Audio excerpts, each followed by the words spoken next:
बोलो श्यावर रामचंद्र भगवान की जय। श्री रामचरितमानस में उत्तरकांड में अपन ने कल सुना। काकभूषण जी और गरुड़ जी का संवाद चल रहा था। काकभूषण जी गरुड़ जी को बता रहे थे कि एक बार मेरे को भी भगवान की माया ने मोहित किया, जो किस प्रकार किया वो वृतांत सुना रहे थे। अब अपन आगे चलते हैं। बोलो श्यावर रामचंद्र भगवान की जय। प्रत्येक लोक में भिन्न भिन्न ब्रह्मा, भिन्न भिन्न विष्णु, शिव, मनु, दिक्पाल, मनुष्य, गंधर्व, भूत, बेताल, किन्नर, राक्षस, पशु, पक्षी, सर्प तथा नाना जाति के देवता एवं दैत्यगण थे। सभी जीव वहां दूसरे ही प्रकार के थे। अनेक पृथ्वी, नदी, समुद्र, तालाब, पर्वत तथा सब सृष्टि वहां दूसरी प्रकार की थी। काकभूषण जी गरुड़ जी को सुना रहे हैं कि भगवान हंसे तब मैं उनके पेट में घुस गया तो अनेकों ब्रह्मांड देखे मैंने पेट में, और वहां पे पृथ्वी वगैरह सब ये जो बताया वो सब अलग तरह के थे। प्रत्येक ब्रह्मांड में मैंने अपना रूप देखा तथा अनेकों अनुपम वस्तुएं देखी। प्रत्येक भुवन में न्यारी ही अवधपुरी, भिन्न ही सरयू जी और भिन्न प्रकार के ही नर नारी थे। हे तात सुनिए, दशरथ जी, कौशल्या जी और भरत जी आदि भाई भी भिन्न भिन्न रूपों के थे। मैं प्रत्येक ब्रह्मांड में रामावतार और उनकी अपार लीलाएं देखता फिरता। हे हरिवाहन, मैंने सभी कुछ भिन्न भिन्न और अत्यंत विचित्र देखा। मैं अनगिनत ब्रह्मांडों में फिरा, पर प्रभु श्री रामचंद्र जी को मैंने दूसरी तरह का नहीं देखा। यानी कि काकभूषण जी कह रहे हैं कि अलग अलग ब्रह्मांड में सब लोग अलग अलग तरह के थे, लेकिन जहाँ भी रामावतार हुआ था वहां पर राम जी एक ही जैसे थे, अलग अलग नहीं थे। सर्वत्र वही शिशुपन, वही शोभा और वही कृपालु श्री रघुवीर। इस प्रकार मोह रूपी पवन की प्रेरणा से मैं भुवन भुवन में देखता फिरता था। अनेक ब्रह्मांडों में भटकते मुझे मानो 100 कल्प बीत गए। फिरता फिरता मैं अपने आश्रम में आया और कुछ काल वहां रहकर बिताया। फिर जब अपने प्रभु का अवधपुरी में जन्म सुन पाया, तब प्रेम से परिपूर्ण होकर मैं हर्ष पूर्वक उठ दौड़ा। जाकर मैंने जन्म महोत्सव देखा, जिस प्रकार मैं पहले वर्णन कर चुका हूँ। श्री रामचंद्र जी के पेट में मैंने बहुत से जगत देखे, जो देखते ही बनते थे, वर्णन नहीं किए जा सकते। वहां फिर मैंने सुजान माया के स्वामी कृपालु भगवान श्री राम को देखा। मैं बार बार विचार करता था, मेरी बुद्धि मोह रूपी कीचड़ से व्याप्त थी। यह सब मैंने 2 ही घड़ी में देखा। मन में विशेष मोह होने से मैं थक गया।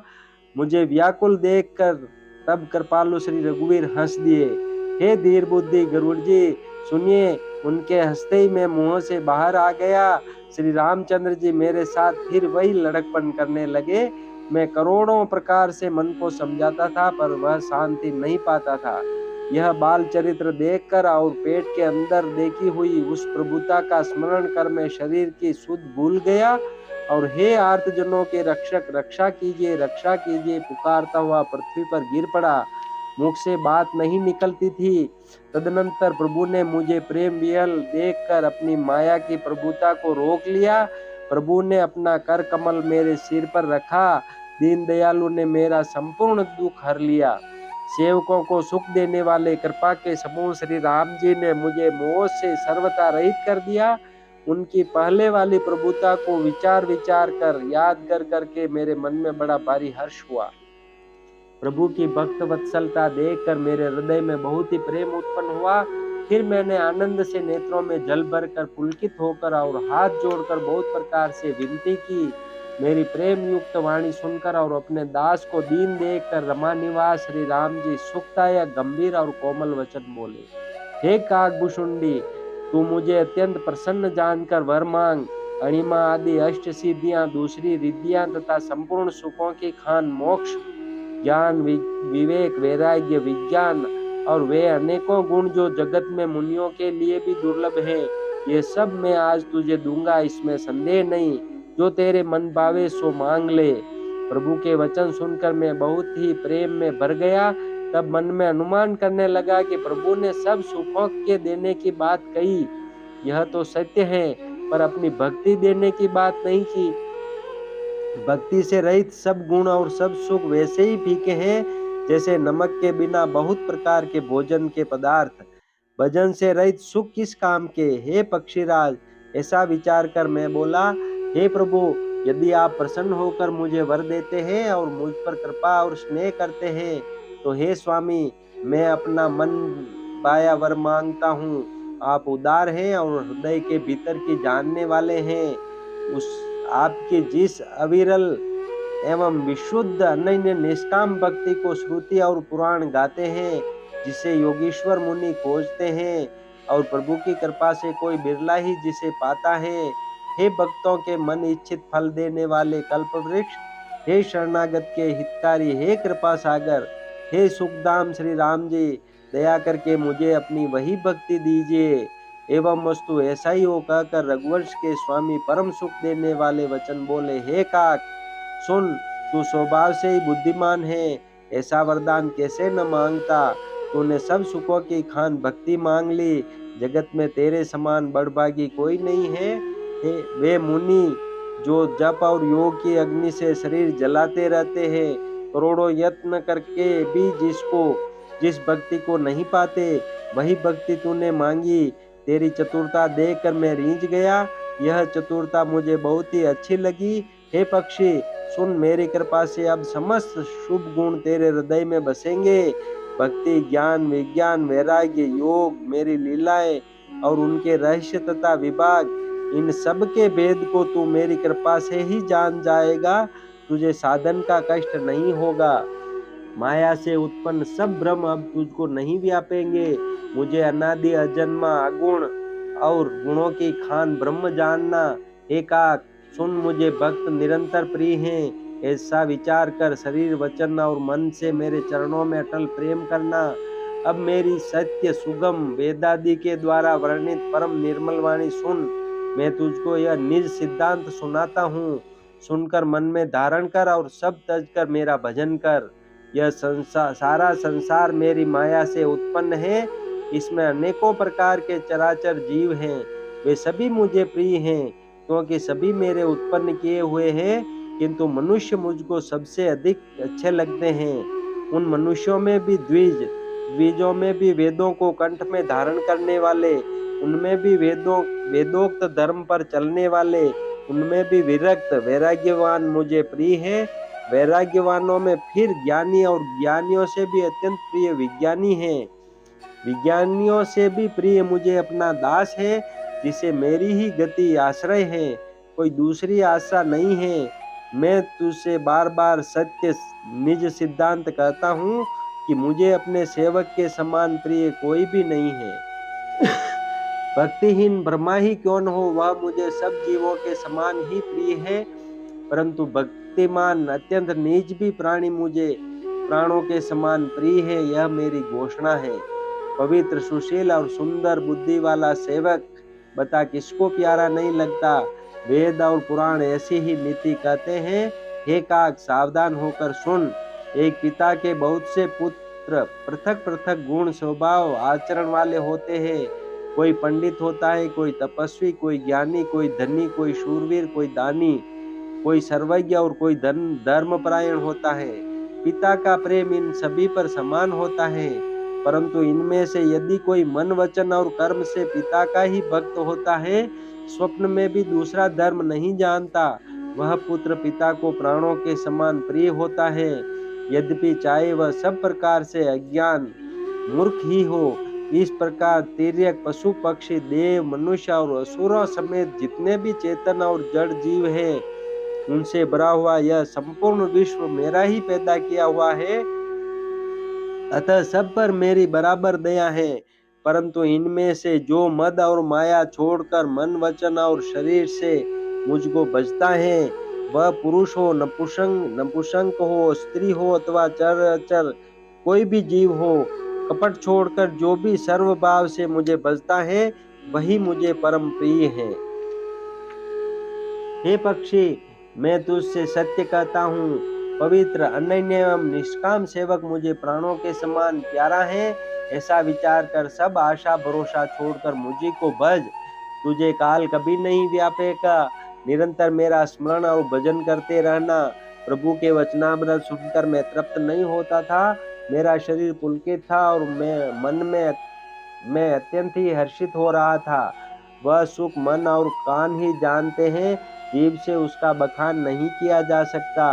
प्रभु की शोभा का वह सुख नेत्र ही जानते हैं, पर वे कह कैसे सकते हैं, उनकी वाणी तो है नहीं। मुझे बहुत प्रकार से भली भांति समझाकर और सुख देकर प्रभु फिर वही बालकों के खेल करने लगे। नेत्रों में जल भरकर और मुख को कुछ रूखा सा बनाकर उन्होंने माता की ओर देखा और मुखाकृति चितवन से माता को समझा दिया कि बहुत भूख लगी है। यह देखकर माता तुरंत उठ दौड़ी और कोमल वचन कहकर उन्होंने श्री राम जी को छाती से लगा लिया। वे गोद में लेकर उन्हें दूध पिलाने लगी और श्री रघुनाथ जी उन्हीं की ललित लीलाएं गाने लगी। जिस सुख के लिए सुख देने वाले कल्याण रूप त्रिपुरारी शिव जी ने अशुभ वेश धारण किया, उस सुख में अवधपुरी के नर नारी निरंतर निमग्न रहते हैं। उस सुख का लवलेश मात्र जिन्होंने एक बार स्वप्न में भी प्राप्त कर लिया, हे पक्षीराज, वे सुंदर बुद्धि वाले सज्जन पुरुष उसके सामने ब्रह्म सुख को भी कुछ नहीं गिनते। मैं और कुछ समय तक अवधपुरी में रहा और मैंने श्री राम जी की रसीली बाल लीलाएं देखी। श्री राम जी की कृपा से मैंने भक्ति का वरदान पाया। तदनंतर प्रभु के चरणों की वंदना करके मैं अपने आश्रम पर लौट आया। इस प्रकार जब से श्री रघुनाथ जी ने मुझको अपनाया, तब से मुझे माया कभी नहीं व्यापी। श्री हरि की माया ने मुझे जैसे नचाया, वह सब गुप्त चरित्र मैंने कहा। हे पक्षीराज गरुड़, अब मैं आपसे अपना निजी अनुभव कहता हूँ। वह यह है कि भगवान के भजन बिना क्लेश दूर नहीं होते। हे पक्षीराज सुनिए, श्री राम जी की कृपा बिना श्री राम जी की प्रभुता नहीं जानी जाती। प्रभुता जाने बिना उन पर विश्वास नहीं जमता। विश्वास के बिना प्रीति नहीं होती और प्रीति बिना भक्ति वैसे ही दृढ़ नहीं होती जैसे हे पक्षीराज जल की चिकनाई ठहरती नहीं। गुरु के बिना कहीं ज्ञान हो सकता है अथवा वैराग्य के बिना कहीं ज्ञान हो सकता है। इसी तरह वेद और पुराण कहते हैं कि श्री हरि की भक्ति के बिना क्या सुख मिल सकता है। हे तात, स्वाभाविक संतोष के बिना क्या कोई शांति पा सकता है। चाहे करोड़ों उपाय करके पच पच मरिए, फिर भी क्या कभी जल के बिना नाव चल सकती है। संतोष के बिना कामना का नाश नहीं होता और कामनाओं के रहते स्वर्ण में भी सुख नहीं हो सकता। और श्री राम जी के भजन बिना कामनाएं कहीं मिट सकती हैं, बिना धरती के भी कहीं पेड़ उग सकता है। विज्ञान तत्व ज्ञान के बिना क्या संभव आ सकता है। आकाश के बिना क्या कोई अवकाश पोल पा सकता है। श्रद्धा के बिना धर्म का आचरण नहीं होता। क्या पृथ्वी तत्व के बिना कोई गंध पा सकता है। तप के बिना क्या तेज फैल सकता है। जल तत्व के बिना संसार में क्या रस हो सकता है। पंडित जनों की सेवा किए बिना क्या शील सदाचार प्राप्त हो सकता है। हे गोसाई, जैसे बिना तेज अग्नि तत्व के रूप नहीं मिलता, निज सुख के बिना क्या मन स्थिर हो सकता है। वायु तत्व के बिना क्या स्पर्श हो सकता है। क्या विश्वास के बिना कोई भी सिद्धि हो सकती है। इसी प्रकार श्री हरि के भजन बिना जन्म मृत्यु के भय का नाश नहीं होता। बिना विश्वास के भक्ति नहीं होती। भक्ति के बिना श्री राम जी पिघलते नहीं और श्री राम जी की कृपा के बिना जीव स्वप्न में भी शांति नहीं पाता। हे धीर बुद्धि, ऐसा विचार कर संपूर्ण कुतर्कों और संदेहों को छोड़कर कोरोना की खान सुंदर और सुख देने वाले श्री रघुवीर का भजन कीजिए। हे पक्षीराज, हे नाथ, मैंने अपनी बुद्धि के अनुसार प्रभु के प्रताप और महिमा का गान किया। मैंने इसमें कोई बात युक्ति से बढ़ाकर नहीं कही है, यह सब अपनी आंखों देखी कही है। श्री रघुनाथ जी की महिमा, नाम, रूप और गुणों की कथा सभी अपार एवं अनंत है तथा श्री रघुनाथ जी स्वयं भी अनंत हैं। मुनिगण अपनी अपनी बुद्धि के अनुसार श्री हरि के गुण गाते हैं। वेद शेष और शिव जी भी उनका पार नहीं पाते। आपसे लेकर मच्छर पर्यंत सभी छोटे बड़े जीव आकाश में उड़ते हैं, किंतु आकाश का अंत कोई नहीं पाते। इसी प्रकार हे तात, श्री रघुनाथ जी की महिमा भी अथाह है, क्या कभी कोई उसकी था पा सकता है। श्री राम जी का अरबों कामदेवों के समान सुंदर शरीर है। वे अनंत कोटि दुर्गाओं के समान शत्रुनाशक हैं। अरबों इंद्रों के समान उनका विलास है। अरबों आकाशों के समान उनमें अनंत अवकाश है। अरबों पवन के समान उनमें महान बल है और अरबों सूर्यों के समान प्रकाश है। अरबों चंद्रमाओं के समान वे शीतल और संसार के समस्त भयों का नाश करने वाले हैं। अरबों कालों के समान वे अत्यंत दुस्तर, दुर्गम और दुरंतर हैं। वे भगवान अरबों धूमकेतुओं, उछल तारों के समान अत्यंत प्रबल हैं। बोलो श्यावर रामचंद्र भगवान की जय। श्री राम जय राम जय जय राम। श्री राम जय राम जय जय राम। श्री राम जय राम जय जय राम। श्री राम जय राम जय जय राम।